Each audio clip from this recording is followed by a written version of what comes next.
Olá, pessoal. Meu nome é Malcolm Tafner, sou do Instituto Agenda Positiva e estou aqui para fazer a apresentação de hoje, então, de uma palestra nossa, uma live que foi do passado, que nós estamos em recesso agora em janeiro e estamos retransmitindo boas palestras do ano passado que tiveram muita procura.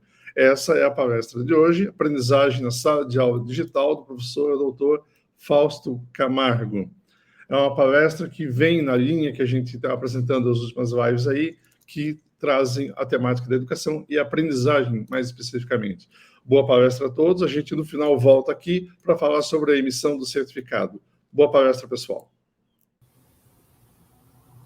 Bacana. Então, vamos lá, gente. Vamos conversar bastante, trocar muita ideia sobre isso que a gente intitulou aqui na nossa palestra de aprendizagem na sala de aula digital. Então, próximo.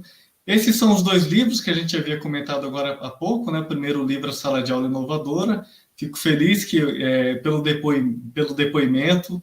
A ideia foi justamente essa, a gente escreveu com muito carinho para que, de fato, a gente conseguisse, de algum modo, pelas nossas experiências, pelo registro das nossas experiências, que, de algum modo, a gente conseguisse ajudar o maior número de pessoas. É um livro que já, a gente pode falar, foi um sucesso, já vendeu mais de 20 mil unidades, e a gente espera agora também, com esse segundo livro, Sala de Aula Digital, que ele também ajude bastante os professores, porque a gente sempre diz, né, o que o professor mais tem, vamos dizer assim, o que ele mais passa são por desafios. O professor, ele é desafiado cotidianamente, todos os dias na sala de aula, ele é desafiado. E a pandemia, ela vem, próximo, por gentileza, e a pandemia, ela vem e ela desafia mais uma vez o professor, não é?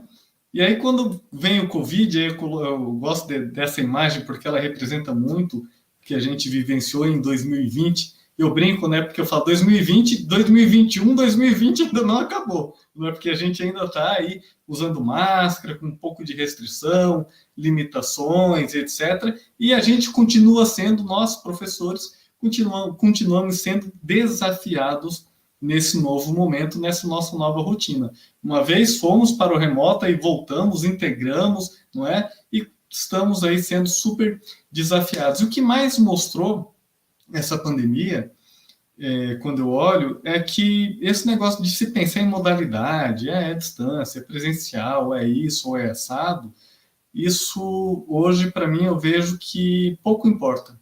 O que mais importa é o jeito como a gente faz a educação. É como você faz a aprendizagem, como você, de fato, leva a aprendizagem para o seu estudante, de modo que essa aprendizagem, efetivamente, ela seja significativa. Porque a gente está chegando em um momento em que, daqui a pouco, vai se tornar, falar em digital, falar em ED, falar em presencial, isso vai se tornar coisa do passado, vamos pensar assim, né?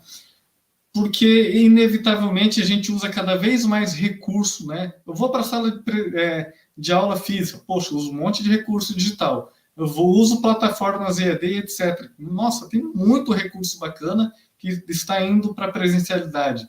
E cada vez mais, com a conectividade, a gente cada vez mais usamos tecnologia, né, para assistir filme, você usa tecnologia para fazer embarque no avião, o psicólogo usa tecnologia para fazer atendimento telepresencial, o advogado usa tecnologia para submeter, vamos lá, o teu processo e acompanhar o processo no fórum, durante a pandemia, audiência online. Quer dizer, a nossa vida, ela foi digitalizada já a um ponto, e talvez a gente não tenha se dado tanto conta, não é, nos últimos tempos, ela foi digitalizada a um ponto em que todas as áreas, ou quase todas as profissões, ou quase todas, já tem um pezinho na tecnologia e tem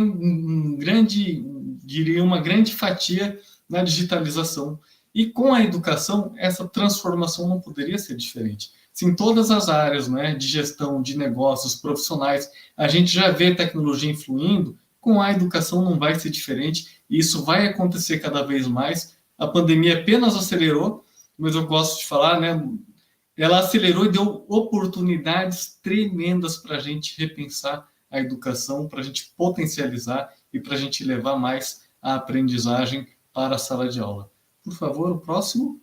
E aí, o que a gente vê, né? A gente viu muitas pesquisas em 2020. Por exemplo, aqui eu trago uma que saiu intitulada da Nova Realidade da Educação, da Inteligência de Mercado da Globo, com o Instituto Coluna, que diz, olha, 73% dos jovens com mais de 16 anos acredita que o ensino mudará para o formato híbrido, e 58% passam a avaliar o ensino remoto de forma muito mais positiva.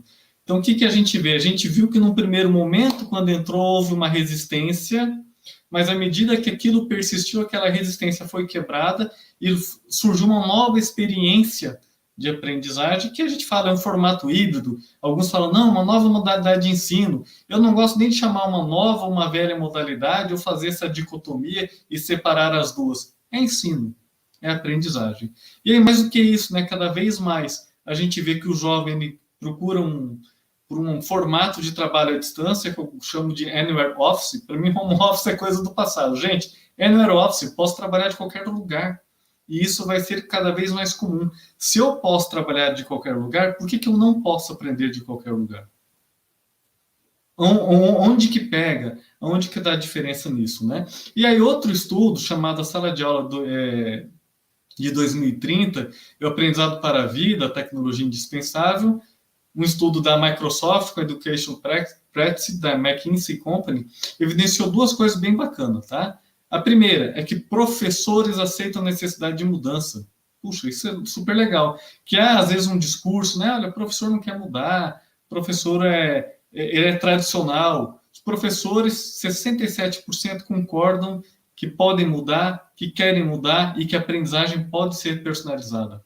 E mais ainda, eles acreditam que a tecnologia pode ajudá-los a ganharem tempo, a ganhar produtividade, a cerca de 20% a 30% das suas atividades, e eles conseguem daí direcionar, vamos dizer assim, esse tempo que sobra para a personalização da aprendizagem. Para mim, o que fica é isso. Tarefas rotineiras, né? Vamos pensar assim, correção de prova, quando é possível, né, colocar padrão de resposta, uma série de coisas, você consegue otimizar e você libera o professor para se dedicar efetivamente mais à aprendizagem. E aí, em 2020, por volta de agosto ou setembro, vem a União Europeia, ela já tinha um plano de educação para a educação digital, ela lança um novo plano de educação decorrente da pandemia, dessas lições aprendidas, e aí ela traz mais uma série de informações para a gente, bastante coisa, e ela fala, gente, olha, digital está por aí, a gente precisa desenvolver o pensamento crítico, há muito fake news, há muita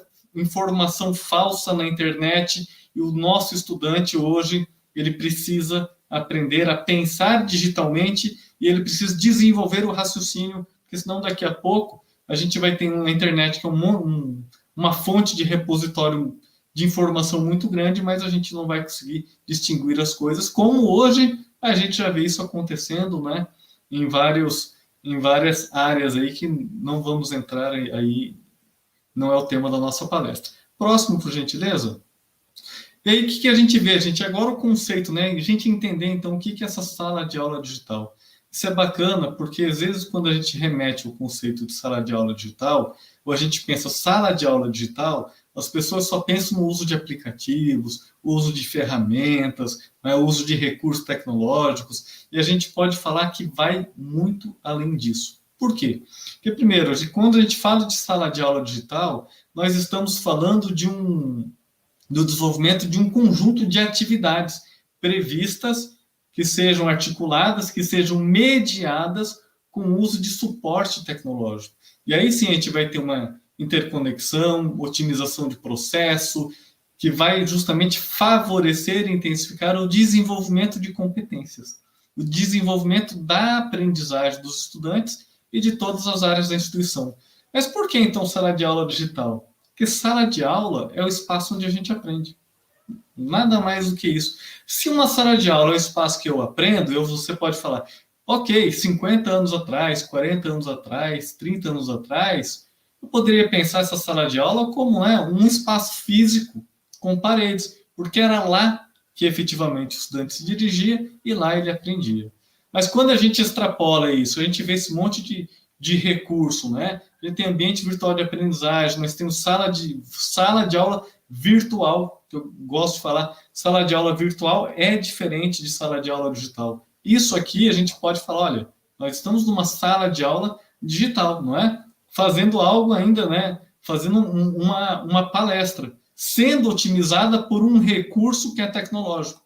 Ok, então essa é a minha sala de aula, será que eu posso conceituá-la como uma sala de aula digital? Por quê? Porque sala de aula é o espaço onde eu aprendo. Aqui, neste caso, eu aprendo com suporte e com recurso digital, por isso, sala de aula digital. Próximo. Bom, e aí o que a gente vai falar com sala de aula digital, antes da gente entrar em alguns exemplos? O que a gente vai falar com sala de aula digital, se é o lugar que eu aprendo, se é o lugar que eu troco ideia, é que o principal dentro de uma sala de aula digital é que não adianta eu usar recurso tecnológico se o meu mindset como professor eu não pensar como o digital, entende? Então a gente tem que virar essa chave também. Mais adiante eu vou falar isso um pouco mais para a gente, que vamos pensar, hoje os nossos alunos são os chamados nativos digitais.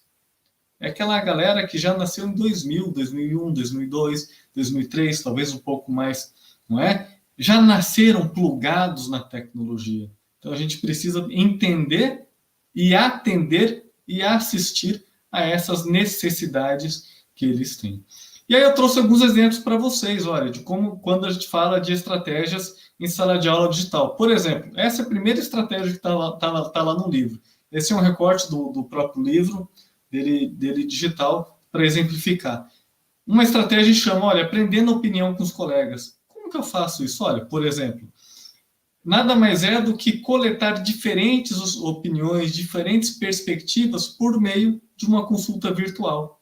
Eu posso falar, puxa, eu posso consultar um colega, posso consultar um amigo, como eu posso consultar também um especialista em um outro assunto que esteja distante em outra realidade. Então, ao mesmo tempo, permite a conexão e, vamos dizer assim, agregar uma visão de mundo muito maior a partir da diversidade cultural, da diversidade de saberes, da diversidade de sujeitos e uma outra série de elementos. Então, ela permite coletar e analisar vários pontos de vista, e aí vem o desenvolvimento da competência, não é?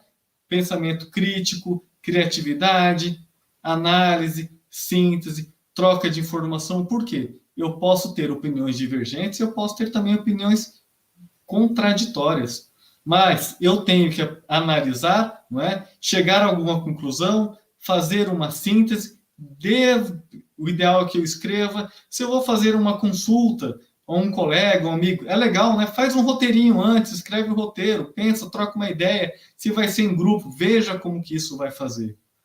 Então, quando a gente utiliza um recurso desse, olha, o foco da minha aprendizagem, ele não foi embora, entende? Qual que é o foco? Ainda é o pensamento crítico, ainda é a comunicação escrita, ainda é a minha criatividade na escrita do roteiro, ainda é a minha capacidade de análise para eu ver o que é convergente, o que é contraditório, a síntese que eu vou tirar dessa conversa e que eu posso apresentar e discutir com os meus outros colegas, e a troca de informações, esse network, essa socialização virtual, digital, que a gente fez, né, através de uma conversa escutando a opinião de outros colegas sobre determinados assuntos, colegas ou especialistas.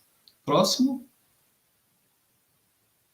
Ah, sim, outro, né, bem famoso, que a galera adora, né, a gente falou de game, a galera se amarra. E a gamificação está cada vez mais presente. E dá para a gente gamificar, eu digo que dá para gamificar quase tudo aí que a gente for pensar. O legal do game é que a gente consegue, com base na mecânica de jogos, engajar bastante os jogos, engajar bastante estudantes.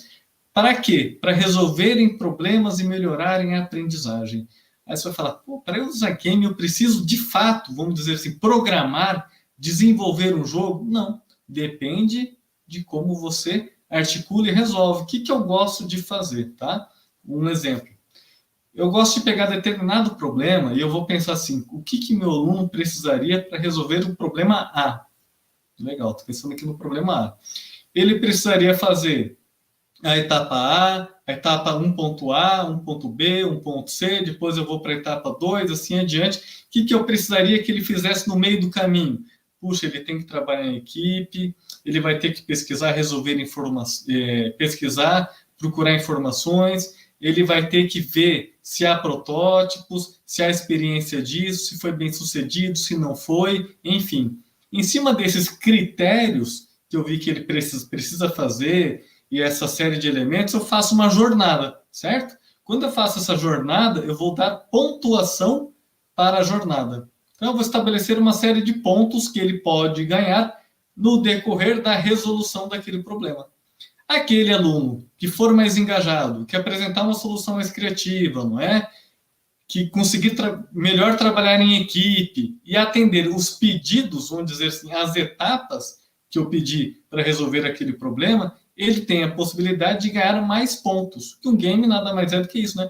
Avança no game e é recompensado à medida que ele vai atendendo determinada jornada e ele vai ganhando assim, ele vai superando obstáculos, não é? Que aqui no caso é aprendizagem, e vai ganhando cada vez mais pontos, vamos dizer assim, no seu jogo. E aí você pode articular, não é? Uma série de recursos, de aplicativos, e uma série de outras coisas que são bem bacanas. Tem gente que fala, não, olha, vou usar aqui um aplicativo do tipo tal do Kahoot. Ele já dá uma experiência gamificada que eu acho muito bacana para se fazer verificação de aprendizagem, por exemplo. Já dá, porque você joga questões, debate, e aquilo já vai gamificando. Também é uma outra saída. E também temos games especializados em diversas áreas, né? Na área de negócios tem games, na área da saúde tem games, na área da engenharia tem games. Também é outra possibilidade para se trabalhar. Próximo. Oi, posso conversar com você um pouquinho, Paulo? Sim. Tem um comentário bem bacana, assim, uma sequência lógica que o Rogério está colocando. Acho legal a gente ler e estar discutindo. Depois a Ju utiliza um pouco sobre a ideia do Rogério também, tá? Por exemplo, do Rogério agora. Com a pandemia, o professor teve que trocar a roda do carro em movimento. Aprendemos a lidar com as aulas EAD, depois aprendemos a transmissão simultânea, depois com a proposta híbrida. Aí o Rogério continua. E hoje estamos mais receptivos com as novas propostas metodológicas de ensino. Aí ele coloca mais uma ideia. Não podemos utilizar os recursos tecnológicos para substituir os recursos físicos. Por exemplo, né, o quadro branco pelo projetor. Precisamos ir além, utilizar os recursos digitais para a construção de conhecimentos. Aí eu vou colocar da Ju também, que a ideia tá conjunta.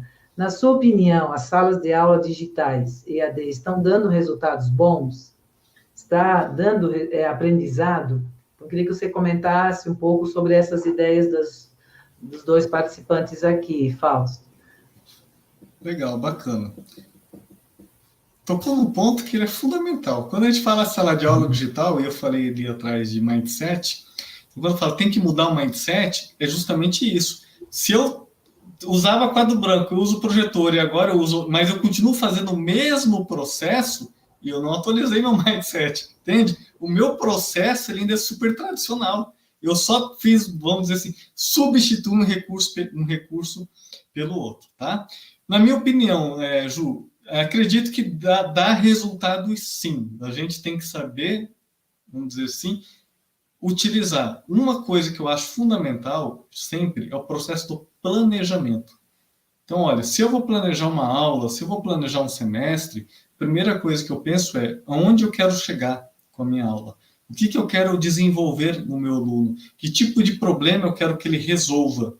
Entende? A partir disso, eu começo a articulação de atividades de aprendizagem com ou sem uso de tecnologia e, por último, eu faço a disponibilização dos saberes, ou seja, dos conhecimentos que eu vou precisar, tá? Agora, dá resultado? Não tenho dúvida nenhuma. Ainda mais essa geração que ela é muito plugada em recursos digitais. Então, hoje a gente tem, olha só que interessante, teve um tempo atrás que eu estava pesquisando alguns recursos na internet, eu vi um aplicativo que ele faz escape room. Escape room, tem algumas cidades que tem escape room, não é? São aquelas salas em que tem algumas charadas e é um labirinto, a gente vai resolvendo as charadas até sair daquele labirinto. Esse aplicativo, ele faz isso. É super legal. Você configura algumas questões, algumas charadas, coloca todo o percurso do aluno nisso e ele vai resolvendo, só que de modo digital. Então, o recurso está aí. Mas a pergunta, a provocação não é essa, primeiro a gente tem que pensar o que a gente quer realmente desenvolver. O que a gente quer que o nosso aluno realmente aprenda. Como que a gente espera que ele aprenda? Com que tipo de atividade? Com que tipo de provocação? É fazendo análise? É fazendo síntese? É fazendo análise. Eu vou dar um problema para ele fazer análise. Legal. Como que eu vou ensiná-lo a analisar um problema? Olha, se eu pensar em Bloom, uma análise, ela é decomposição, não é? Eu tenho um problema, eu decomponho ele em causas e consequências, ou causas e efeitos daquilo lá. Quando eu faço aquela decomposição, eu tenho a visão das partes e como elas influenciam o todo, entende? Olha, uma estratégia que eu gosto de utilizar quando eu faço isso é a árvore de problemas. Então, eu coloco o problema no centro, raiz da árvore, consequência, copa da árvore, causas, e aí eu falo para o meu aluno, olha, vai articulando e vai preenchendo isso. Por exemplo, gosto de fazer isso utilizando o Google Jamboard, entende? Eu crio lá o link, mando para a galera e eles já entram, já começam a interagir, coloco o problema no centro e aí a gente vai discutindo, eles vão vendo todas as relações, entende? Por que isso? Porque se eu não instrumentalizo o meu estudante, eu também não consigo fazer, porque aí fica aquele negócio, né? A análise, aí muitas pessoas pensam, não, a análise é emitir a opinião. Não, não é simplesmente só emitir a opinião. Você precisa fundamentar, você precisa decompor o problema, é uma série de possibilidades. Então, vem aquela velha provocação. O planejamento, ele é fundamental. Por isso que eu sempre falo, professor, quanto mais capacitação a gente conseguir fornecer, melhor. Por isso que a proposta dos dois livros com estratégias é justamente para isso, para instrumentalizar o professor. Essa foi uma grande dor que eu tive no passado. Foi uma grande dor que a professora Twine teve no passado. É uma dor que eu ainda tenho hoje, entende? Por quê? Porque a gente sempre quer melhorar em sala de aula e subir a régua, como eu falo, né? Para quê? Para que o nosso aluno aprenda cada vez mais. E olha só que bacana. Quando a gente fala disso, né? A gente tem um negócio muito bacana que eu chamo de autoavaliação. Isso eu sempre utilizei. Por que eu gosto de fazer autoavaliação? Eu gosto porque eu consigo colocar o meu aluno consciente da aprendizagem dele. Por exemplo, aqui tem um formulário, isso aqui foi feito, pode ser feito em qualquer formulário eletrônico, tá? Google Formulário, Microsoft Formulário ou outro. E aqui tem, olha, um negócio bem legal, né? Em que eu pergunto para o meu aluno, numa escala de 1 a 5, quanto você aprendeu? 5 para muito, 1 para pouco, não é? E eu sempre peço para ele, diga para mim, o que foi difícil para você quando você fez essa atividade? Puxa, foi difícil ler, foi difícil compreender o texto, foi difícil usar o computador, eu tenho dificuldade de usar Word, Excel, foi difícil me organizar e cumprir prazo, foi difícil trabalhar em equipe, foi difícil manter foco, comprometimento. E aí eu pergunto, o que ele pode mudar, de que forma ele acredita que ele pode mudar. Pergunto para ele, quais qualidades ele aprendeu que tinha. Olha, aprendi que... Tem muita gente que fala, gente, eu aprendi que eu sou organizado, aprendi que eu tenho disciplina. Puxa, eu não tinha parado para pensar nisso. Então, você vai conscientizando o seu aluno durante a aprendizagem. E quando eu coloco aqui essa autoavaliação, eu acho bacana para conscientizar.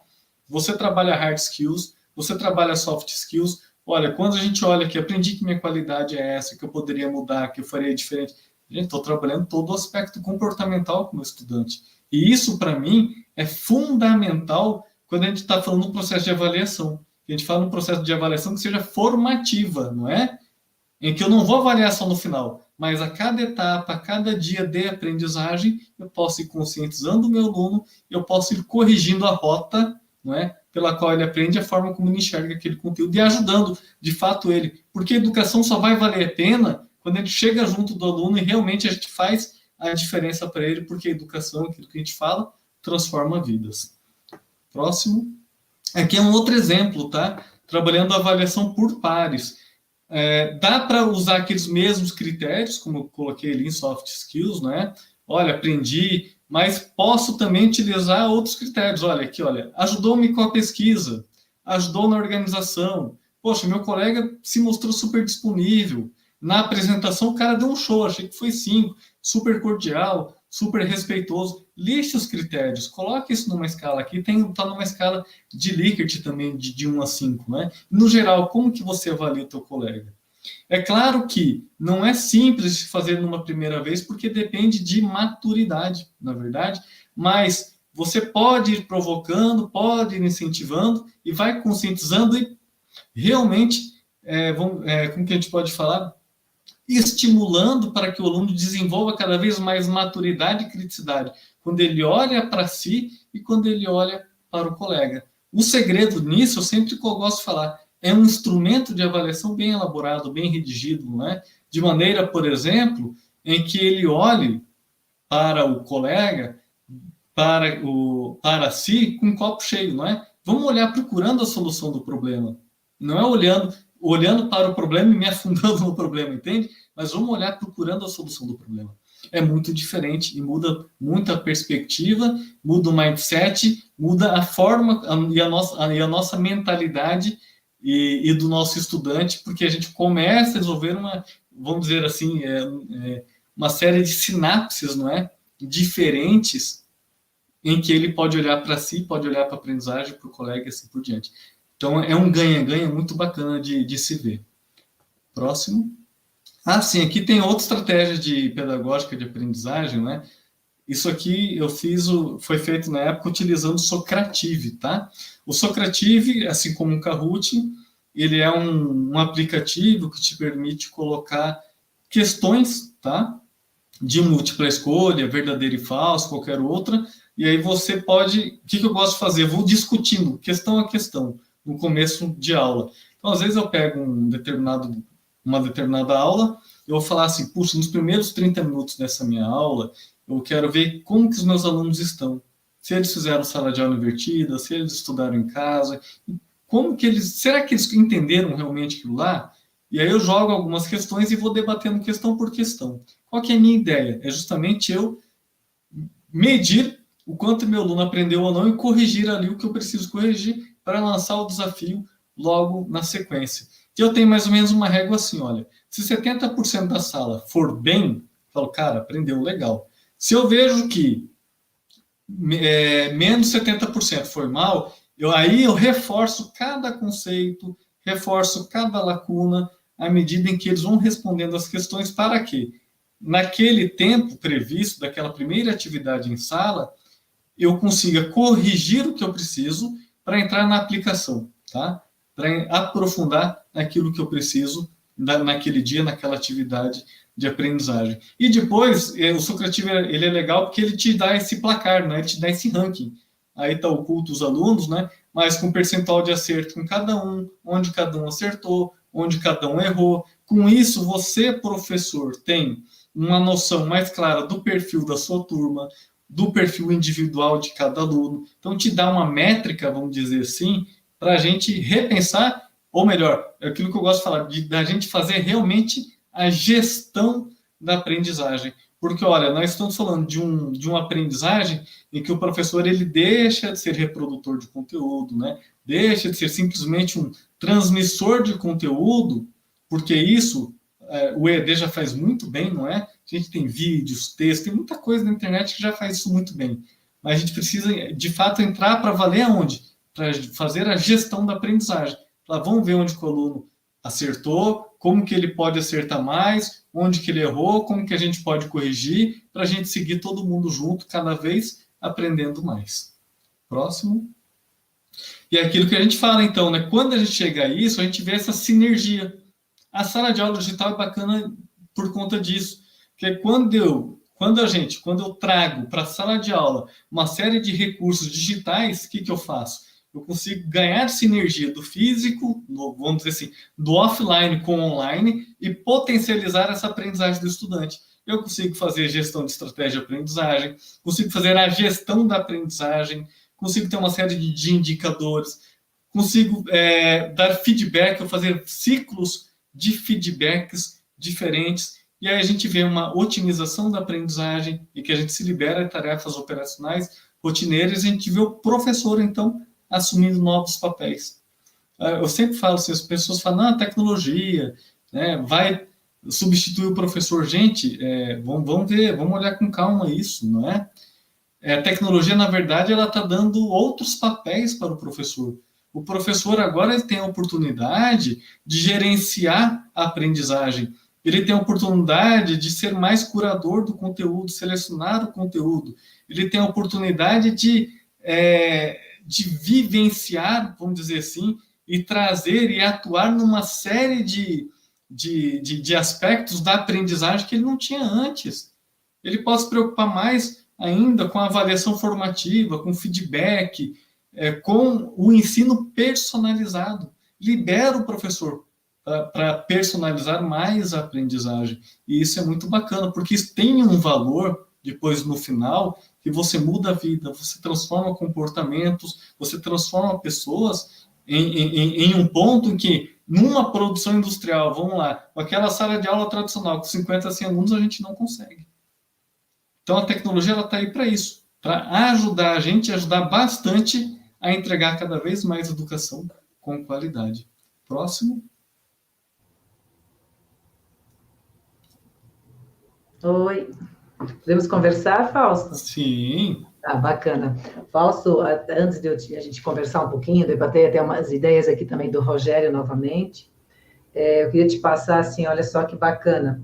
Estão conosco essa noite, então, assim, como importante, né, o que você está orientando, ensinando ao pessoal, principalmente para começar a saber como lidar com todo esse processo. A gente conversa diariamente, né, puxa, nossos filhos estão o tempo todo, né, ligados ao celular, e aí vão para a universidade, ou vão para o ensino médio, com toda essa dificuldade da modificação da escola para olhar esses que nasceram a partir de 2000.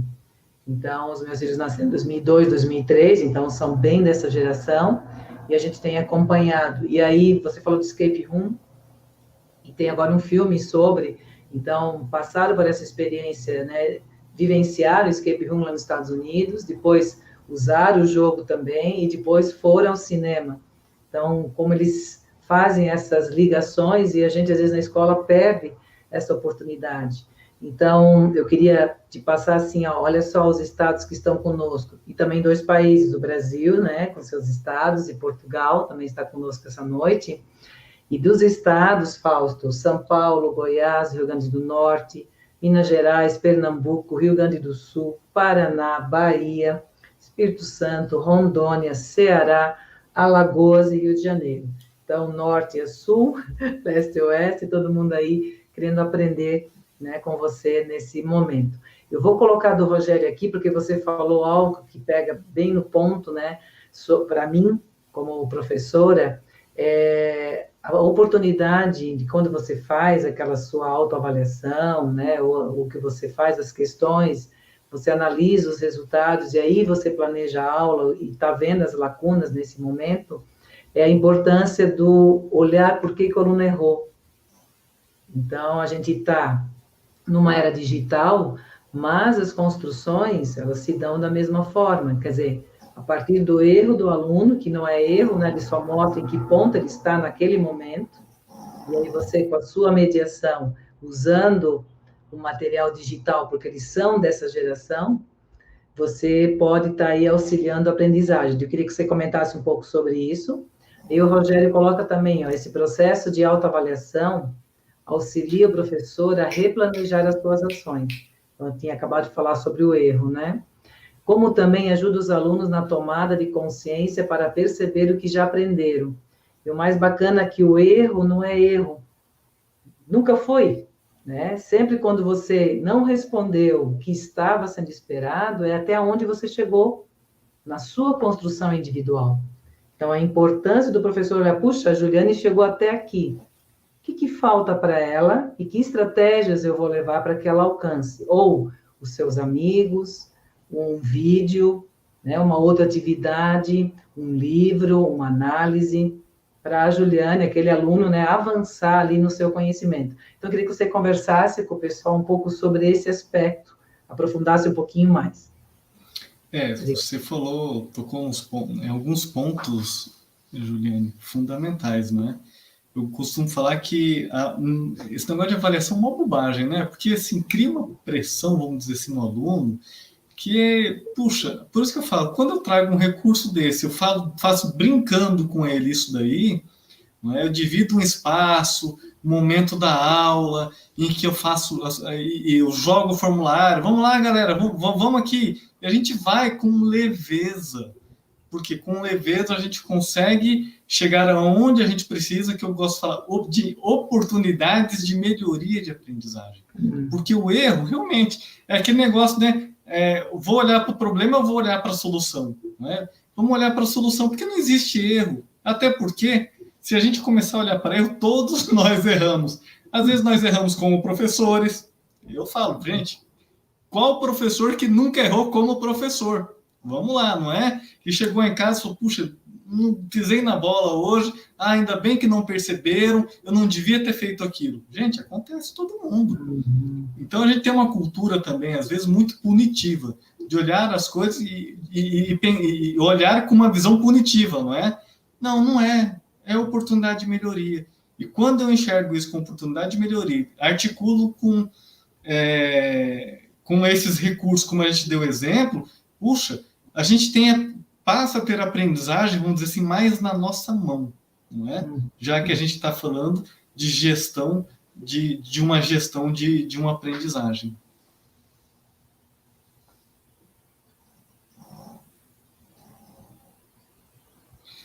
Bacana, gente. E aí, a gente falou do nativo digital, não é? Apareceu na pergunta aí, achei legal. A Juliane falou do escape room, né? Deu exemplos muito bacanas. A gente vê que a galera tá plugada no celular, não sai do famoso celular, né, do smartphone, plugado, jogando game, fazendo isso e aquilo. E aí a gente precisa, então, aquilo que eu falo, se eu penso digital, se eu mudo a forma e começo a pensar, como que o meu estudante de 18 anos ele pensa? Como que o meu estudante de 18 anos se comporta? Quais são as suas, né, aquela famosa brincadeira, né? Como ele dorme, o que ele almoça, o que ele toma de café da manhã, o que ele gosta mais de fazer. Quando eu começo a entender as suas necessidades, eu começo a repensar até a forma como eu dou aula. Então eu brinco, falo assim, por exemplo, se antes nós tínhamos uma sala de aula, uma aula tradicional lá, com suas 3h30, 3 horas, em que eu tinha mais ou menos 3 momentos distintos na minha sala de aula.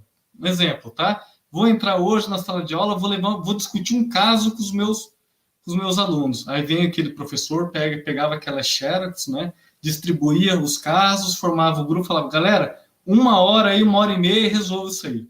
A galera ia, resolvia, ele voltava no final da aula, não é?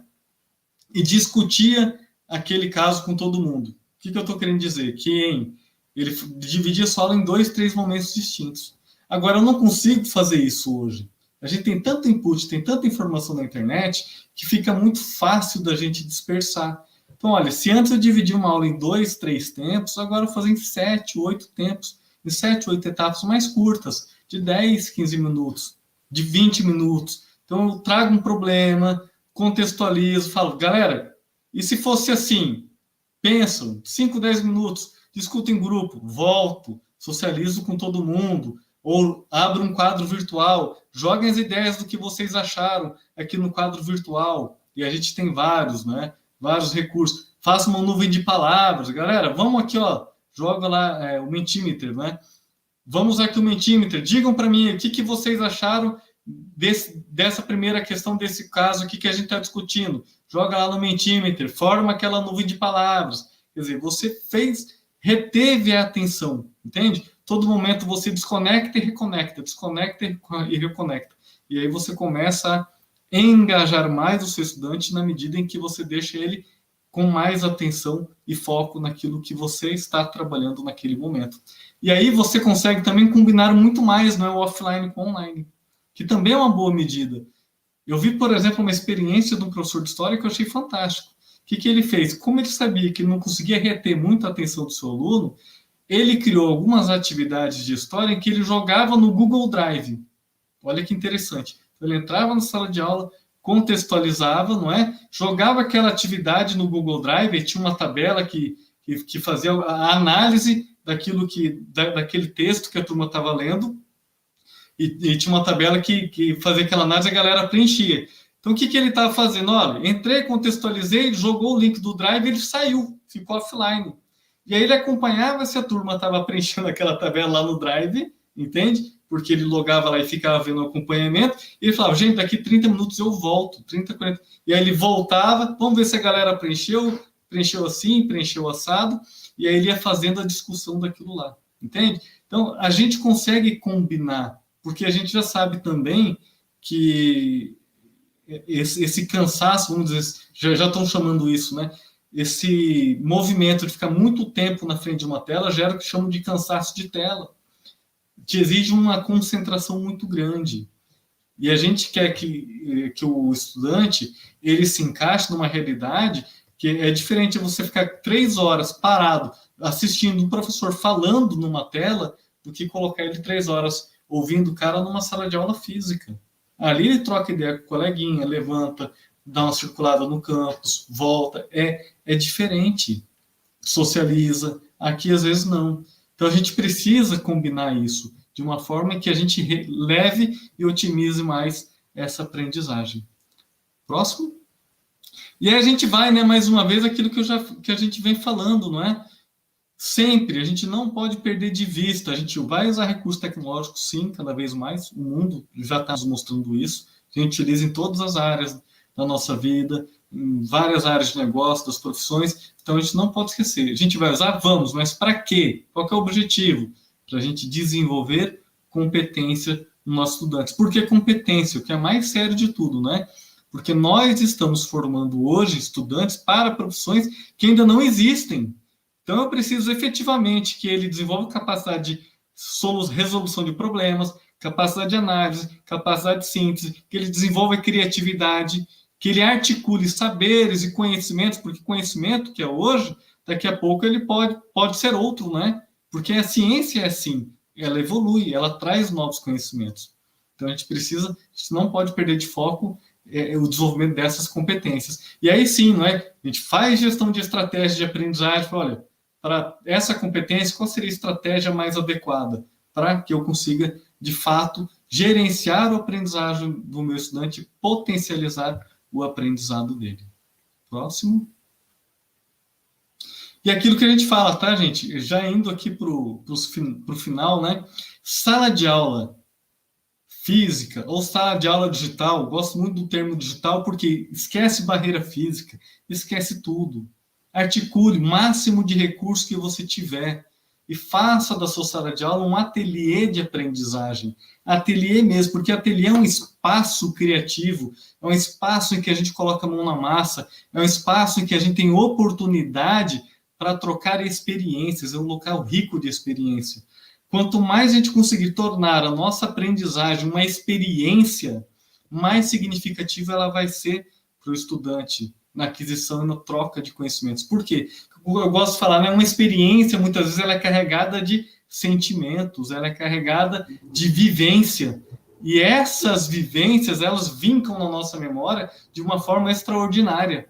Não é? A gente não esquece de uma viagem muito legal que a gente fez, a gente não esquece de um local que a gente visitou, que a gente adorou. Por quê? Porque são efetivamente experiências que vincaram na nossa memória. Então, aquela provocação, já caminhando aqui, faça da sua sala de aula um verdadeiro ateliê de aprendizagem rico de experiências que você consiga realmente transformar vidas. Oi, Fausto. Realmente, transformar vidas e a nossa vida também, né, Fausto? Como professor, quanta aprendizagem. Você poderia colocar, assim, alguma sugestão aqui para o pessoal, que nós temos um pouco de tempo ainda, sobre as dificuldades encontradas aí que você vê na experiência dos professores, porque você fez o primeiro livro sobre metodologias ativas, toda essa mudança, né? Eu não estudei dentro das metodologias ativas, eu acabei trabalhando na minha prática pedagógica dessa forma, eu não sabia sobre isso, né? Porque eu sou velhinha, né? Eu não sou dessa geração, não sou do ano 2000, ele é do 1900. Então, a gente foi fazendo, não era digital, mas a importância, então, desse teu primeiro livro, desse teu segundo livro aí para o pessoal, e algumas dificuldades que a gente pode encontrar no início. porque daí eu vim para Foz do Iguaçu, né, conheci a Uniamérica, já conhecia a proposta, e tive a oportunidade e a alegria de lecionar para duas turmas, 55 alunos de psicologia, foi muito interessante, mas, assim, bem assustador no começo, quer dizer, como é que eu vou efetivar, né, aqueles aprendizagem, mas foi fantástico, né, os resultados, eles construindo, porque foi o contrário, né, não era eu levando a informação, o que é dislexia, não, sempre traziam, já tinham estudado, casos, iriam aplicar, então, eles deram a aula com a minha mediação. Foi uma experiência extremamente gratificante, porque você vê exatamente a construção do conhecimento acontecendo. Antes eu lecionava, eu conseguia ver, mas foi muito mais efetivo. E as dificuldades eram o medo de trabalhar com, né, dessa EAD, aí à distância, eu não via todos os alunos, então é muito estranho você não poder olhar para todos os 55. Participação, né, eram de 20, às vezes de 30 alunos, as conversas muito bacanas também, e agora a gente está vivenciando isso no Instituto, então, assim, eles estão aqui nos comentários, mas pessoal todo, né, e mais 97 pessoas, então, assim, tão longe e tão perto. E que dificuldades você poderia estar colocando também para a gente estar pensando, puxa, ultrapasse essa dificuldade porque vale a pena. Eu sei, posso dizer que valeu muito a pena essa experiência. Eu vejo duas coisas que eu vou colocar aqui como as principais coisas que eu vejo nesse momento. Pode ser que venham outras ideias. Tá. A primeira é que, às vezes, a gente tem o vício, vamos dizer assim, o vício da profissão de pensar primeiro no conteúdo. Então, é assim, eu tenho que ensinar, como você disse, tem que ensinar o que é a dislexia. E eu fico centrado naquele conteúdo. Mas se a gente quer desenvolver competência, eu tenho que virar essa chave. Eu não vou pensar em qual conteúdo que eu tenho que ensinar. Eu vou pensar qual problema eu quero resolver. Esse problema, claro, ele tem uma associação com a aplicação do conhecimento que é da dislexia e outras séries, né, e outros conhecimentos. A gente vê como que vai ficando muito mais interdisciplinar, naturalmente interdisciplinar o ensino. Então, a primeira grande dificuldade que eu vejo é a gente sair desse vício que a gente tem, muitas vezes, porque a gente aprendeu assim, né? Nós aprendemos assim, nós fizemos assim, nós demos aulas assim, não é? Então, sair desse vício do ensino centrado no conteúdo e começar a pensar mais em competência. O que eu quero efetivamente que o meu aluno me entregue no final? Que problema que eu quero que ele resolva? E aí sim eu vou articular. Então eu saio desse ensino muitas vezes conteudista. E aí a segunda dificuldade que a gente viu bastante, não é? E ainda vejo, eu no uso de recursos e ferramentas digitais, né, virtuais, na transposição de uma realidade, vamos dizer assim, física para uma realidade digital. Então, olha, a gente já somou duas dificuldades, né, porque elas se somaram. E elas se potencializaram. Uma dificuldade que é de sair do conteúdo para a competência, outra dificuldade que é a de utilizar os recursos cada vez mais digitais, e uma terceira dificuldade que você mesmo me disse aí, que é do engajamento do aluno. E aí, uma coisa que eu testei, e eu efetivamente gosto de fazer, que eu acredito gere mais engajamento, é realmente dividir aquela atividade, dividir aquele momento em 7, 8 momentos distintos na sala de aula. Não adianta. Esse negócio, o professor passa vídeo de 20 minutos na aula, esquece. Ainda mais se passar via sala de aula virtual. Às vezes, se não for muito bom, a pessoa sai. Então, é um vídeo mais curto. Eu gosto muito, por exemplo, vídeos tipo TED Talks, que ele tem um tempo de 12 minutos, 14, segura a retenção do aluno, joga uma discussão, ele discute, volta. Isso aí eu acho muito legal e funciona bacana. Divide, planeja legal, que você vai ver. Joga o aluno no online, joga o aluno no offline, deixa ele pensar e retorna, e vai intercambiando isso para quê? Manter ele mais engajado na aula. E aí você vai mesclando, né, com um monte de recursos que tem por aí, que ele se amarra. É a coisa mais boba, né? Você deu um recurso digital, ele se amarra. Por mais simples que seja. Por quê? Você entra no universo do estudante. Sim, sim. E tem alunos mais velhos junto com esses novos de 2000. E a aprendizagem é muito interessante, porque a experiência, né, das pessoas mais velhas junto com os jovens que localizam tudo bem rápido. E muitas vezes eu disse, meu filho, para um pouquinho, deixa eu acompanhar. Eu faço uma pergunta, já está a resposta. Não deu nem tempo de eu construir. E quantas vezes eu preciso, com a minha experiência, ajudá-lo a construir também. Então, numa sala de aula, isso aí também é fantástico, essas idades diferentes, tipo assim, primeiro ano com o terceiro junto, né? A quarta fase com a quinta, então, assim, bem legal também. Deixa eu colocar da Ana aqui, da Ana Lúcia, uma pergunta que não sei se você já passou por essa experiência também, ó. Existe preconceito do mercado de trabalho por conta da formação à distância? Puxa, que pergunta, né? A medicina à distância, né? Depende do curso, eu acho, né, Fausto? O que tu tens aí de... Eu acho que depende do curso, mas é algo cultural que para mim está rompendo, tá? Eu não vejo isso perdurando muito tempo, não. Até porque hoje já é difícil a gente falar o que é distância e o que é presencial. O primeiro aspecto é esse, porque se eu tenho um curso presencial que pode ter 40% de uma carga horária EAD, se eu somar atividade complementar e às vezes outros tipos de atividade, esse curso já tem mais de 50% de atividade virtual, entende?